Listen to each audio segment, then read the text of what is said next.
show for us this Sunday, but we do have a game to preview. I think we're all in agreement that we deserve the rest. Not the podcast, the players, that is. We'll still be here regardless, but we're previewing the away game Wednesday. We are recording a little bit early because Phil has got somewhere to be on Sunday. How are you doing, Phil? Phil Catchpole, matchday commentator for Wycombe. Yeah, good. Thank you, Jamie. Thanks for having me on. We've got a trip to Wembley on Sunday again, which is great for Wycombe. We like to go there. It's our, I think, our third or fourth trip in recent years, and I think it's my seventh or eighth with Wycombe as a fan and also as a member of staff. So we've had some good days out down the years, and hoping for another one on Sunday. Yeah, what's your prediction going into that game? I'll get an early prediction for Sunday from you, Phil. What's your thoughts on that one? Well, it's a great place to win a game of football, and it's a terrible place to lose one, as I'm sure you're aware. We lost there last time against Sunderland in the League One playoff final, and having won there against Oxford a couple of years previously without fans. It's a tough one to call. It's our actual first sort of cup final, so to speak, since we were non-league. So, to have like a trophy on the line, it's a weird one because the playoffs is so much riding on it, financially and everything else. I don't quite know where to place it. And because fans are they're not in love with this tournament, are they, until we get to the final. Things have been buzzing the last 2-3 weeks, but we had 300 people watching our first group stage game, and that's how it is. And we understand the issues around it, and fans not liking it in the format that it's in, but it's a great day out. Peterborough are a really good side on their day. We hope it isn't their day on Sunday. They've struggled against us results wise of late. And they don't seem to like us very much because of the playoffs the other year as well. So hopefully they will take that needle into it and forget that they're pretty good at football and get distracted by everything else, and we'll nick it in a scrappy style. I'd love that to happen. Yeah, like you say, it's one of those that people don't tend to care about for the group stages, and then all of a sudden you get to Wembley and there's that thought of a day out. And I guess it is the situation is you can kind of enjoy it knowing that if you lose, it's not the end of the world. As a Derby fan, we're hoping you tire yourselves out, and we hope you tire Peterborough out and it goes all the way. But we can't kind of get involved in any conversations regarding the Bristol Street Motors Trophy because we've not been too good in it, unfortunately. So there's that.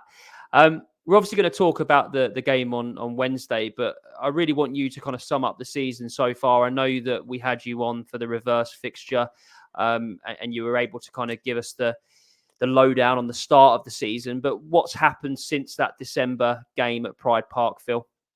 We've had a really sticky patch, actually, in the middle of the season. We had a very slow start.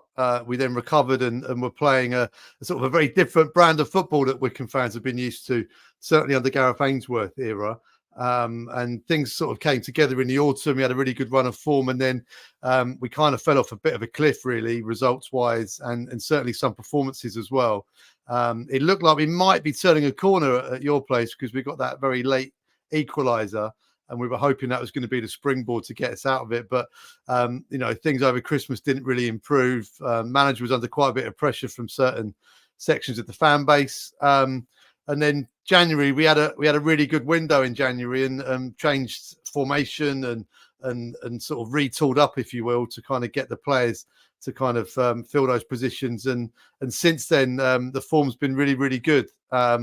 And certainly at home as well. We've only lost twice since the start of December now at home, and they've been against Pompey last time out and Barnsley about a month ago. So the fact that you're up there as well would point towards the fact you should be confident on Wednesday. But performances have been better, and results have certainly picked up as well, because there was a point where fans were sort of looking over their shoulder a bit, thinking, "Oh, that bottom four is getting a bit close." But we've had a decent sort of start to the year, and looking to build, and the cup runs helped out with that too.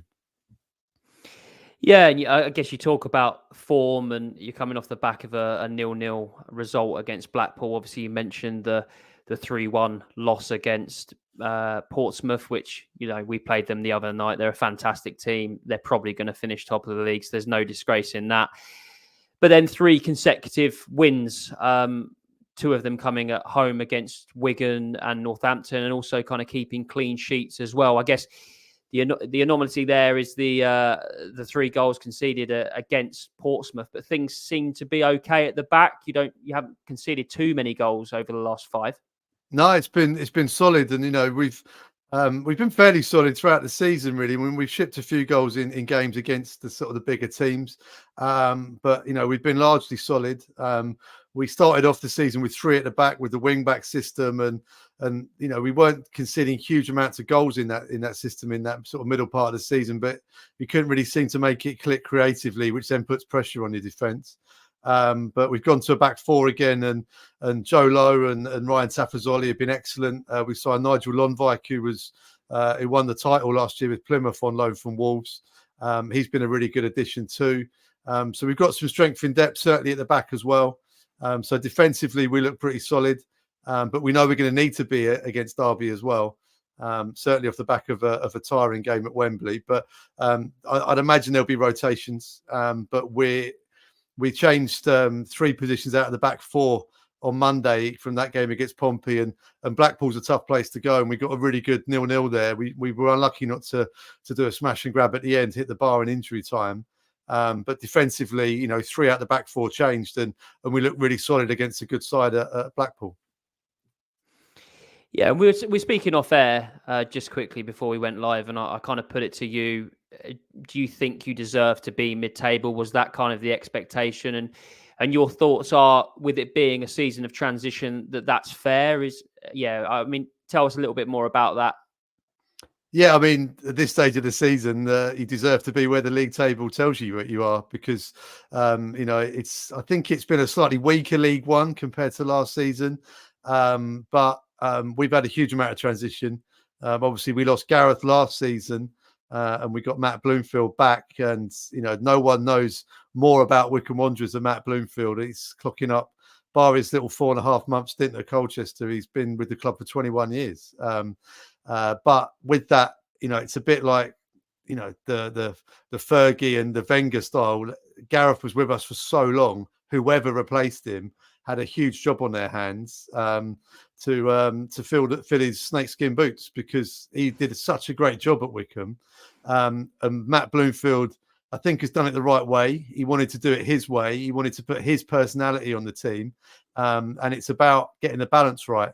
And also, he's doing this, and it's his first. Colchester was his first managerial job, and they were in a dire situation when he took them on, and he did a great job to kind of turn things around and help them stay up. He got a manager of the month, I think, when he was there too. And at Wycombe, he's inherited a team that was on the edge of the playoffs last season. We fell away. We made a bad start this season, but we had a huge turnover of players, which is massively unusual for us. We were such a stable club. Not just with Gareth, but with the staff and the playing staff as well. And there was a huge turnover. We went back to the loan market, which is something we haven't done in recent years. So there was a lot of change, and with change comes instability and finding your way a little bit. And I think Matt Bloomfield will be the first to admit he's learned a huge amount this season about himself and about the club in terms of where they're moving. But the really, really encouraging thing is that he's been able to adapt and evolve as the season's gone on. And we're playing a much better brand of football still, but we've now got that grittiness and ability to grind out and to get results too. And I saw it with Pompey last time at Adams Park.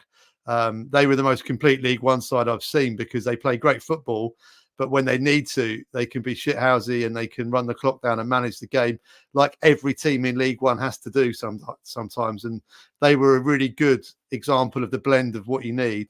And I can see us moving in that direction.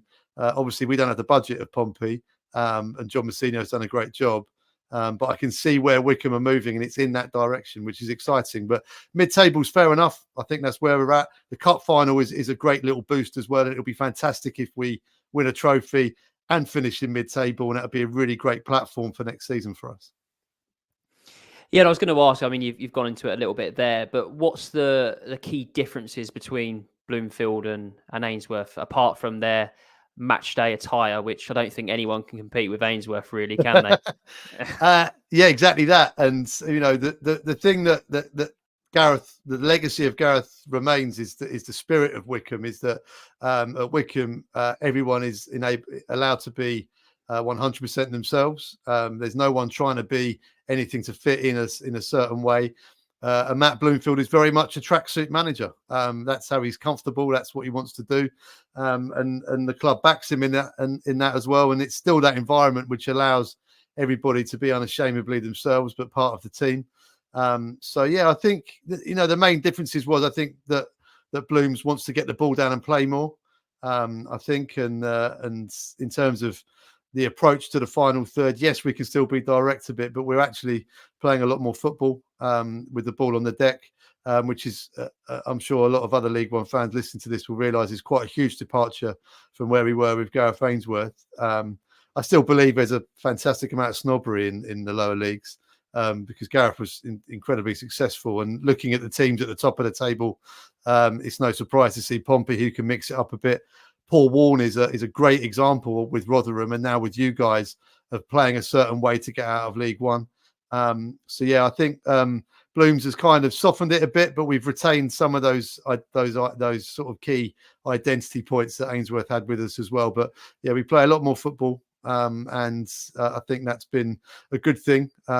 And yeah, we'll see. It's just about getting the balance right now, making sure that we're getting enough results.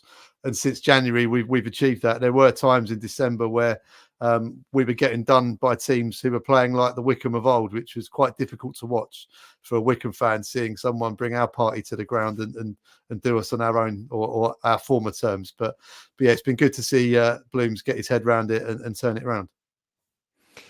And is there any players that he's brought on that under Ainsworth potentially were, I don't know, mediocre that he's brought on, or is there anything that he's installed in any of these players that you've seen? I think the big thing was the turnover of players. So the players that remain from the Gareth Ainsworth era have maintained their levels. Your Jack Grimmers, Josh Scowen, Sam Vokes. These are players that they know their way around the division and higher in certain aspects, and they've continued to perform well. It's the loan players that we've brought in. We all know that the loan market's a bit of a crapshoot. You can sign technically brilliant footballers. Have they got the mettle to deal with League One on a weekly basis? Not all of our loanees have been successful, but in the likes of Freddie Potts in midfield that we've got from West Ham, and that was a very competitive loan deal to get over the line. I know a lot of clubs wanted him, but it was Matt Bloomfield and his assistant Richard Thomas's sort of the way that they sort of did their presentation to West Ham about how they would look after and develop Potsy has been key to it. And we've really seen him sort of settle into a League One midfield and boss games, and it's been great to see. Which is obviously horrible when you fall in love with a lone player, because obviously then they leave at the end of the season, and he'll have a glittering career, no doubt about it. But we've played our part in that. But it's a development of the younger players, I think. And we've got a young lad that we signed from Step 9 from the Essex Senior League called Richard Kone. He's been training with us since the summer, but because of paperwork issues, we couldn't do the deal until the start of January.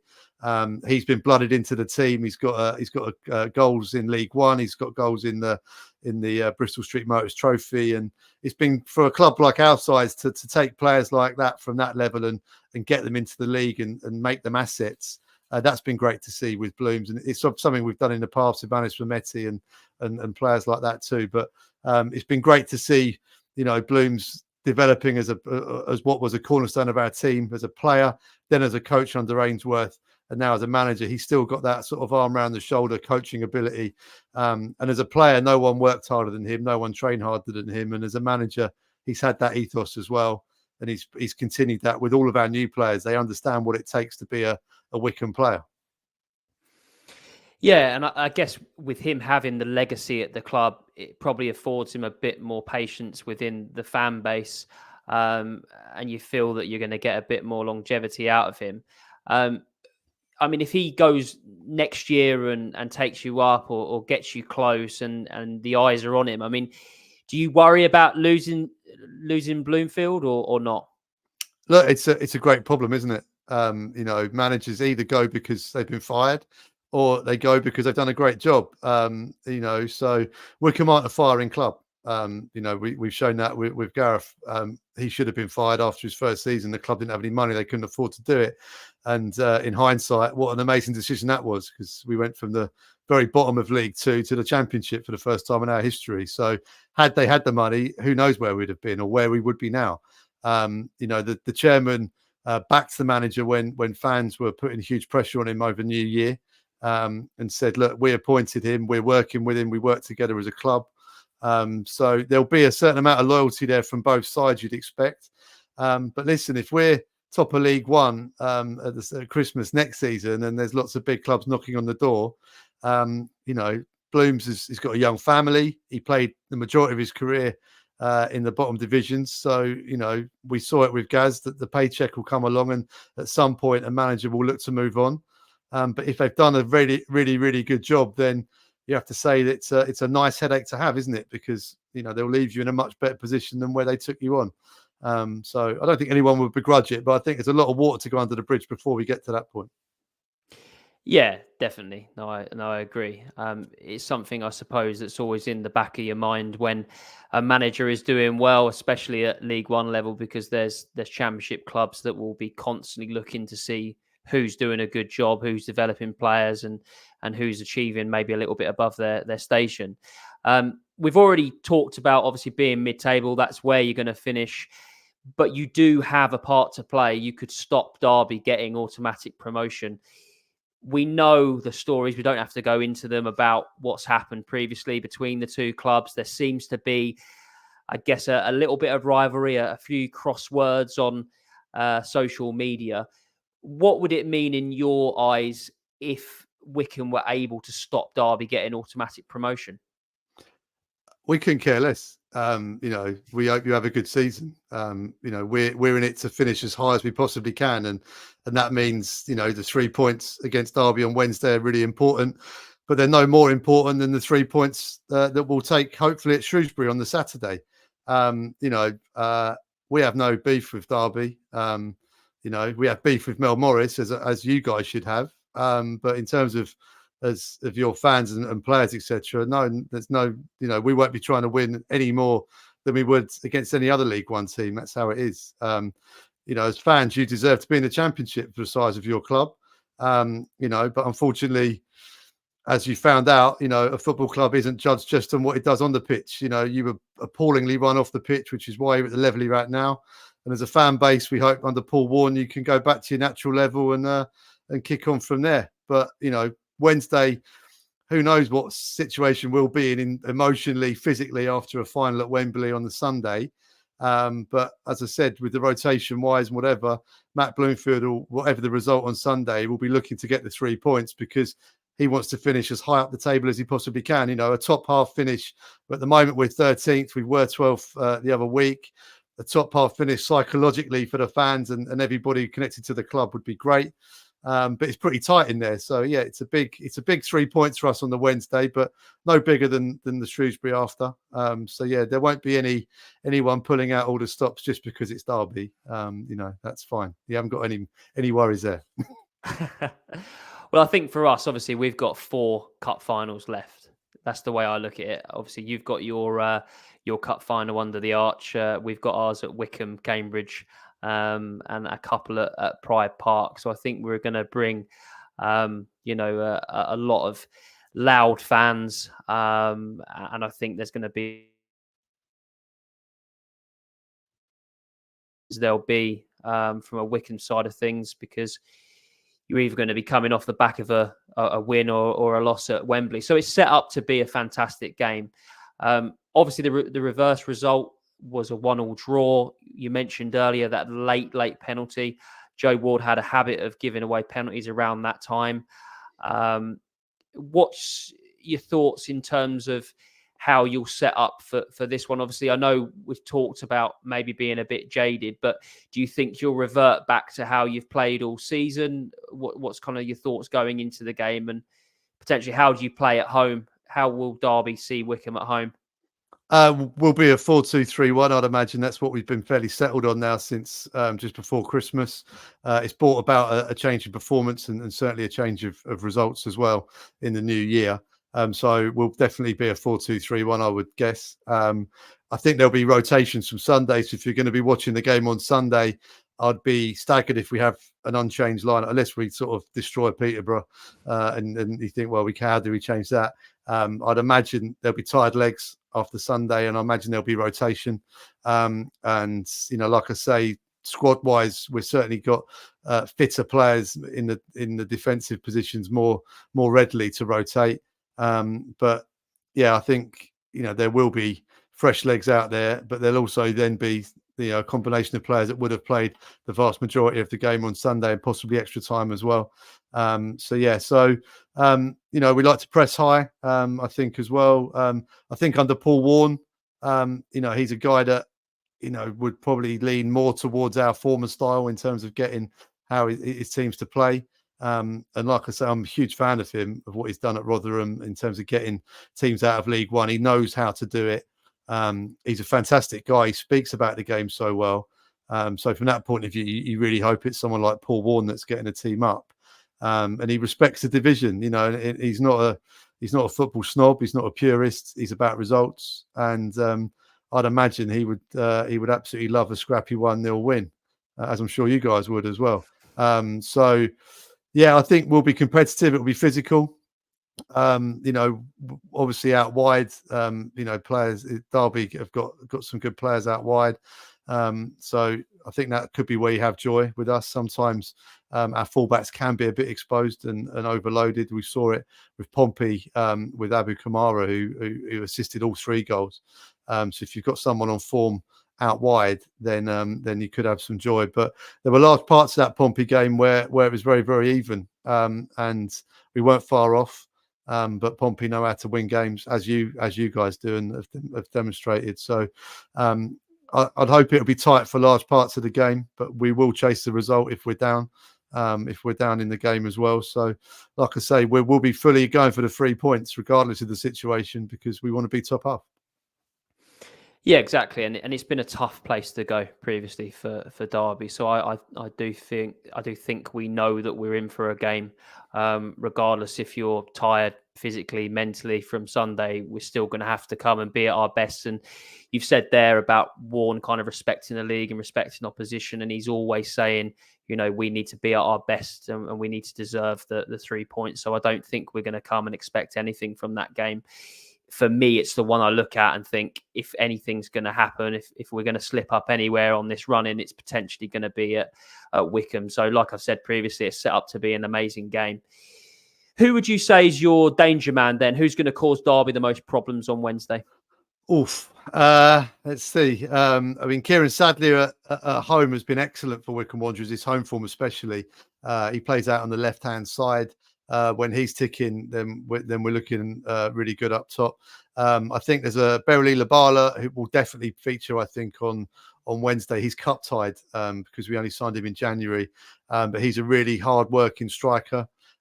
He can score all sorts of different goals, and I think he will give your backline a bit of a test. I'm a big fan of Cashin. I think he's one of the best centre-backs in the division, but he'll certainly know that he's had a tough game coming up against Bez Labala. I think Bez would be one to look out for. Kieran Sadlier definitely. Potsy in midfield. Freddie Potts is a really exciting young player. At the age of 19, you can see the heritage that he's had at West Ham. He can really pick a pass and glide through the midfield and create havoc. Matt Butcher alongside him in midfield, as we signed from Plymouth in January, has made a huge difference for us. And he's just one of those players that, sometimes you can get through a game and you don't notice him too much, but does such important work. And he's never any less than a 7 out of 10. He's got a knack of scoring goals at the moment for us as well, which is quite handy.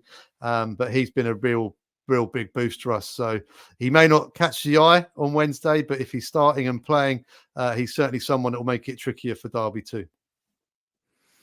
And you've mentioned there about, I guess, we've got the wide players that can cause you problems, and you've obviously struggled against the likes of Pompey. I mean, Kamara is some player. We saw that last time out. He's, absolutely fantastic, and he's destined for great things in the future.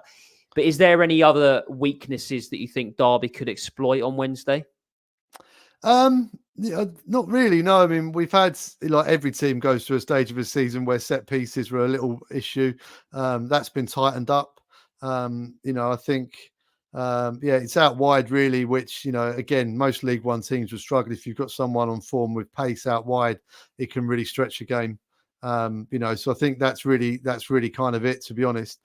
We did go through a horrible period of letting in really key late goals as well. Thankfully, that's past us too.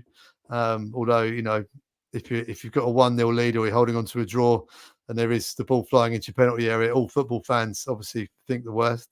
But yeah, we had a terrible run of that in the season. But yeah, like I say, that's gone now, thankfully, because that was pretty dire to watch at times when we were conceding important late goals. But yeah, I'd say we're a lot more solid now, and as our results kind of reflect, really. So but we know what we're going to be up against on Wednesday. Yeah, for sure. And I guess the final question, taking everything into account, what's your prediction for the game on Wednesday? If you had to give us a score prediction. Wow. Well, contractually, I'm not allowed to say that Wycombe will lose. So I think we'd probably take a point at this stage. I think Derby are in good form, and obviously the stakes are incredibly high. And because it's Paul Warne in charge, I think he will mentally prepare the players so the occasion won't get to them.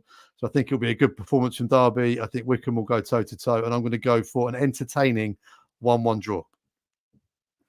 Just like the reverse. Yeah. Hopefully it's not, hopefully it's not a 90+8 or whatever it was last time penalty for you guys, because I think I'd not be able to cope with that. For me, I think if you didn't have the game on Sunday, I'd probably agree. I think maybe a 1-1 would be fair. I've got to be optimistic, because if I'm not optimistic, then I'll get called out from all angles. So I'm going to go for a very turbulent 2-1. But like I said previously, I do think that you're going to make us work for it. I really do, on Wednesday. So, it'll be interesting to see what happens. Phil, thanks so much for joining us and giving us all the insight on Wycombe. Best of luck on Sunday. I hope you tire yourselves out and tire Peterborough out. I hope it goes all the way to penalties. And do you know what? I hope you win on penalties. There you go. That's my nicety done. But yeah, thanks so much for joining us, Phil. My pleasure, Jamie. All the best for the rest of the season.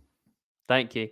If you have enjoyed this, please go rate us 5-star wherever you get your podcasts. We'll be back to review the game against Wycombe. We look forward to seeing you then. Speak soon.